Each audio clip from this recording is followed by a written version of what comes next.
South ఇండియాలోనే అతి తక్కువ ధరలకే రత్నాలందించే ఏకైక సంస్థ 6JVR.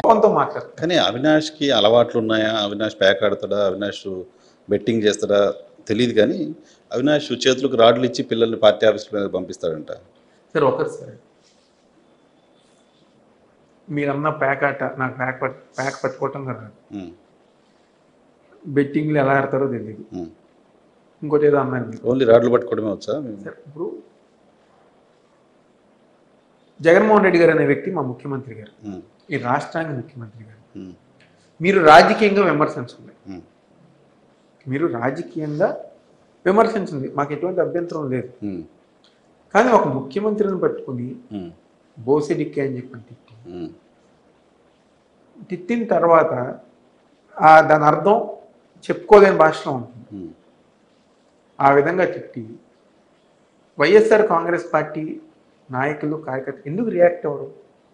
వాళ్ళు రియాక్ట్ అయ్యారా? మీరు ప్రొవోక్ చేశారా? ఎవరు ప్రొవోక్ చేయలేరు. మీరు అధికారంలో ఉన్నారు, ఎటువంటి చర్యలను తీసుకోవడానికి సంబంధించిన అవకాశం మీకు ఉంది. ఒకసారి రియాక్ట్ అయ్యారు. రియాక్ట్ అయినప్పుడు వైఎస్ఆర్ కాంగ్రెస్ పార్టీ ప్రతి నాయకులు కార్యకర్త మా మనిషే కదా, మా మనిషే కదా. అలాగా ఈస్ట్ కాన్స్టిట్యూన్సీ నుంచి గారు కొంతమంది రియాక్ట్ అయ్యారు. ఆయన మీద ప్రేమతో, జగన్మోహన్ రెడ్డి గారి ప్రేమతో డెఫినెట్గా మేంగా రియాక్ట్ అయ్యాం. రియాక్ట్ అవ్వకపోతే నేను మోసం చేస్తున్నట్టు. నా కోపం రాకపోతే, ఒకసారి నా కోపం కనుక రాకపోతే మీరు నా సొంత మనిషి సార్, నా సొంత మనిషి అయిన మిమ్మల్ని నాకు మీరు ఎంతో అండగా ఉంటూ మిమ్మల్ని ఎవరైనా తిట్టినా కొట్టినా నా దగ్గరికి వచ్చి ఆ బాధ చెప్పుకుంటే, కాదులే నేను రాజకీయ నాయకుడిని, నీ కష్టమేలా నువ్వు పడు, నువ్వు నాకు పని చేయి, కానీ అదేంటో నువ్వు తేల్చుకోవంటే మీకు ఎంత బాధ అనిపించింది? ఈరోజు జగన్మోహన్ రెడ్డి గారు ఒక వ్యక్తి వల్ల ఈరోజు నాకు రాజకీయంగానే ఉంది, ఈరోజు ఒక గుర్తింపుగానే ఉంది, ఒక గౌరవంగానే ఉంది వచ్చింది జగన్మోహన్ రెడ్డి గారి వ్యక్తి వల్ల. ఆ సమయంలో అలాంటి నాయకుడిని ఎవరిని తిట్టినా, విమర్శించినా, వ్యక్తిగతంగా విమర్శించినా బాధపడతా, కోపం వస్తుంది. ఆ కోపంలో మా వాళ్ళు ఎవరైనా రియాక్ట్ అవుతారు. రియాక్ట్ అయ్యారు కాబట్టి రాజకీయంగా వాళ్ళు నా వాళ్ళు కాదు, వాళ్ళు నా మనుషులు కాదు అని నేను ఎందుకు క్లెయిమ్ చేసుకుంటా? మీరు డిజోన్ చేసుకోరు, ఓన్ చేసుకుంటారు. వాళ్ళు నా మనుషులు నేను ఓన్ చేసుకోబట్టి నేను ఇంకా రాజకీయాలు ఎందుకు ఉంటాం కదా. ఇప్పుడు ఇక్కడ పాయింట్ ఏంటంటే, వాళ్ళ కోపం వచ్చింది మీ మనుషులకి, మీ దగ్గర మీతో పాటు కలిసి పనిచేసిన వర్కర్స్, మాకే కాదు చాలా మందికి, పార్టీ వర్కర్స్ వచ్చింది చాలా మందికి. కేవలం అవినాష్ మనుషులే కాదు, కేవలం మీకు కూడా వచ్చి ఉంటారు, చాలా మంది మీకు కూడా వచ్చి ఉంటారు కదా. రాడు మీరు కూడా పట్టుకొని పోయి ఉంటారు కదా, వాళ్ళందరికంటే మీకు కూడా వచ్చి ఉంటారు కదా. అంత కోపం వచ్చింది. కోపం రాకుండా ఎందుకు ఉంటుంది? కోపం వచ్చినప్పుడు కోపం వెళ్ళాలనిపించలేదు. నేను చెప్తున్నాను కదా. అంటే మరి తెలుగుదేశం పార్టీ వాళ్ళు ఏంటో నాకు అర్థం కాదు, కానీ ఇప్పుడు మా నాయకుని తిట్టినప్పుడు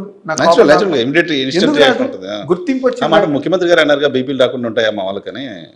మరి బీపీలు రాకుండా, బీపీ అయినా కోపం అయినా ఒకటే కదా, కోపం రాకుండా ఎందుకు? సో విజయవాడలో మీరు వైసీపీలో చేరిన తర్వాత 2-3 ఇన్సిడెంట్స్ జరిగాయి. పట్టాభి పైన కంటిన్యూస్గా అటాక్ జరగడం కావచ్చు, తెలుగుదేశం పార్టీ పైన ఆఫీస్ పైన అటాక్, కానీ ఇవన్నీ అవినాష్ చేస్తున్నాడు, అవినాష్ రౌడీజం చేస్తున్నాడు మళ్ళీ అనే ఒక చర్చకు తెరలేపట్లే సార్. పార్టీలు అన్నాక, రాజకీయాలు అన్నాక కింద ఉన్న క్యాడర్లో కానీ అక్కడ ఇష్యూస్ జరుగుతాయి. గతంలో కూడా జరిగింది. తెలుగుదేశం పార్టీ ఉన్నప్పుడు మాచవరం డౌన్లో మర్డర్ జరిగింది, అది రామ్మోహన్ చేయించారు. సో మీరు జస్ట్ మాచవరం డౌన్లో మర్డర్ జరిగింది.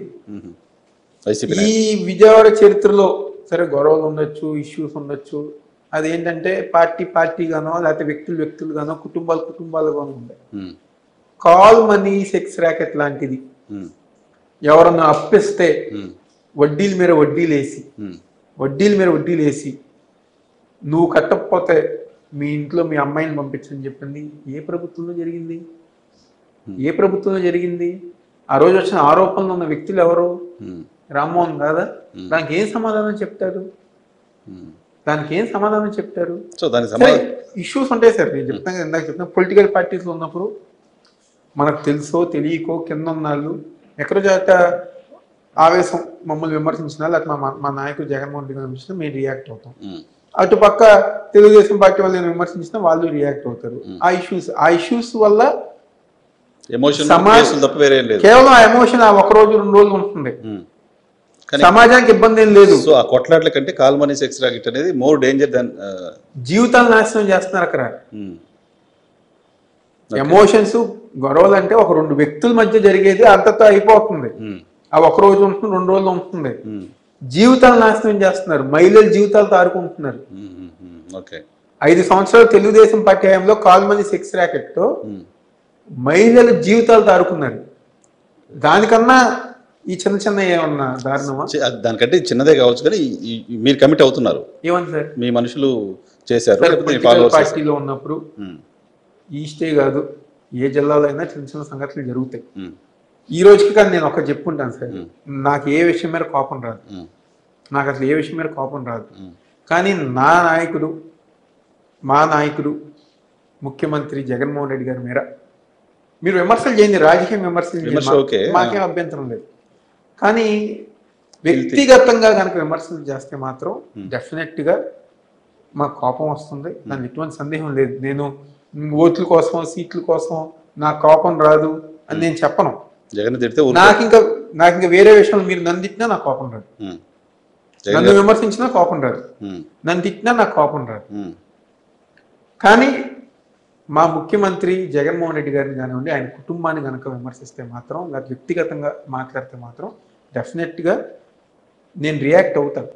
నేను నిజంగా రియాక్ట్ అవ్వకపోతే కమిట్మెంట్కి, రాజకీయాల్లో కమిట్మెంట్కి అర్థాలు లేవు. నెహ్రూ గారు నన్ను పెంచింది అలాగే. ఆయన రామారావు గారితో, ఈ రామారావు గారి చరిత్రలో ఆయన కుటుంబ సభ్యులను ఆయన వదిలేసి వెళ్ళిపోయారు. ఆయన ఎంతోమంది భవిష్యత్తు ఇస్తే ఆయన వదిలేసి వెళ్ళిపోయారు. కానీ ఏమీ ఆశించకుండా చివరి దాకా రామారావు గారితో ఉన్న ఏకైక వ్యక్తి నెహ్రూ గారు. చనిపోయే వరకే కాదు, చనిపోయిన తర్వాత ఆయన చివరి కోరిక సింహం గర్జన మీటింగ్ విజయవాడలో పెట్టాలని చెప్పాను.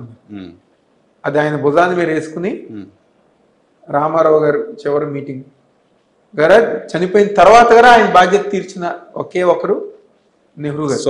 ఆయన లాయల్టీ, కమిట్మెంట్. తర్వాత రాజశేఖర రెడ్డి గారితో అదే విధంగా ఉన్నారు. ఈరోజు కొంతమంది అంటే 2014లో మీకు తక్కువ ఓట్లు వచ్చినాయి అని చెప్పండి. నిజంగా ఆ రోజు సమైక్యాంధ్ర ఉద్యమంలో కానివ్వండి, ఆ రోజు కనుక మేము జగన్మోహన్ రెడ్డి గారి నాయకత్వంలో కానివ్వండి, ఆ రోజు మేము ఎమ్మెల్యేలు అసలు కాంగ్రెస్ పార్టీకి ఓటేయడానికి శత్రువుగా చూసి ఆయన ఒకే ఒక కమిట్మెంట్. నేను అంటే రామారావు గారు చనిపోయిన తర్వాత నేను ఇబ్బందుల్లో ఉంటే ఆ రోజు కాంగ్రెస్ పార్టీ నాకు హెల్ప్ చేసింది. రాజశేఖర రెడ్డి గారు నాకు హెల్ప్ చేశారు. పిసిసి అధ్యక్షుడిగా నన్ను సిఎల్పి నాయకుడిగా పిసిసి అధ్యక్షుడిగా మమ్మల్ని దగ్గర తీసుకున్నారు. కాబట్టి ఆ కాంగ్రెస్ పార్టీ కష్టాలు ఉన్నప్పుడు నేను పార్టీ వదిలేసి ఎందుకు వెళ్ళిపోవాలని చెప్పని ఒకే ఒక కారణంతో 2014లో ఓడిపోతున్నాం అని చెప్పి తెలిసినా పోటీ చేశారు. ఒకే ఒకరు నెహ్రూ గారు, ఆయన అబ్బాయిగా నేను. తర్వాత జరిగిన కొన్ని సంఘటనల వల్ల, కొన్ని సందర్భాల వల్ల వైఎస్ఆర్ కాంగ్రెస్ పార్టీలోకి వెళ్దాం అనుకున్నా, అక్కడ ఉన్న కొన్ని ఇష్యూస్, అప్పుడున్న కొంతమంది వల్ల పెట్టిన ఇబ్బందుల వల్ల జగన్ గారు కొంచెం ఆలోచిస్తాం. ఎందుకంటే ఇప్పటికీ జగన్ గారికి నాన్నగారంటే చాలా ఇష్టం.